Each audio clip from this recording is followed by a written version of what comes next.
Gentleman who's doing a great job as chairman of the House Natural Resources Committee for yielding. Madam Chairman, what should be crystal clear by now is that our friends across the aisle do not have solutions to the energy crisis.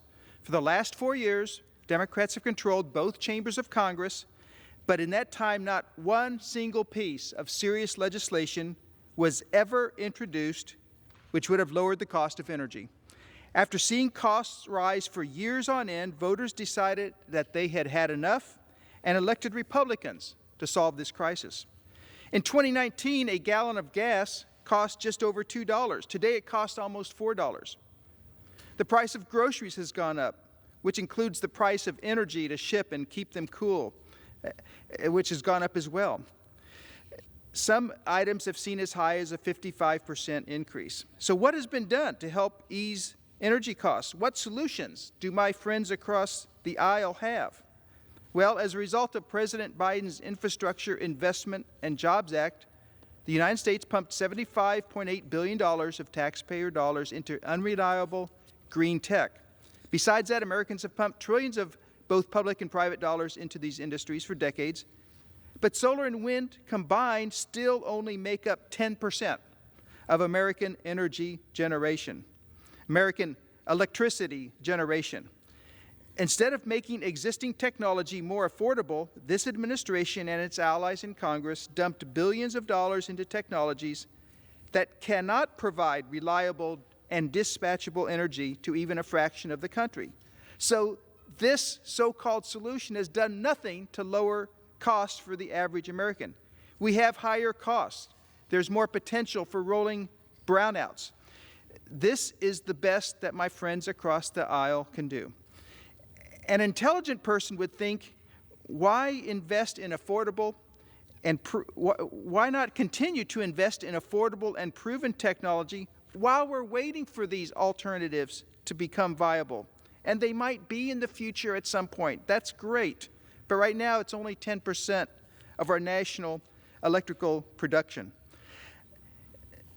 The PJM interconnection, for example, which is a grid that services over 65 million people, has announced that they will be short 26% of their total energy obligations because radical environmentalists are retiring energy sources while providing no reliable backups.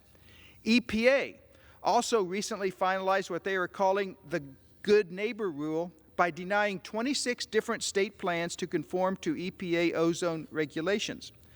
This denial means that 26 states, including my state of Colorado, will have sources of energy generation completely shut down while having no viable backup whatsoever.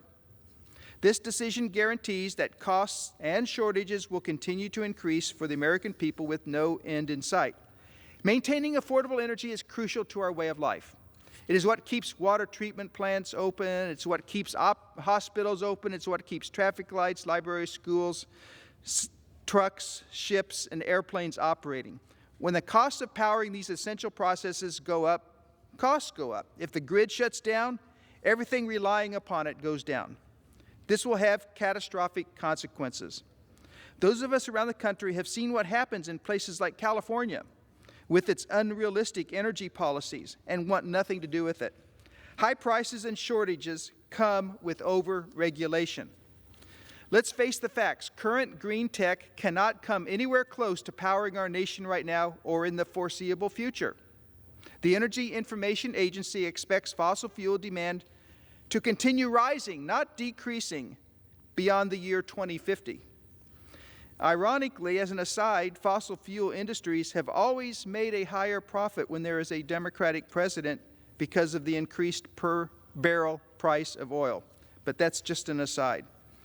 Republicans also aren't neglecting permitting realities by ignoring unused drilling permits. We simply recognize that these permits on their own are insufficient to generate investment and production, especially when this administration is doing everything it can to discourage the producers of conventional energy.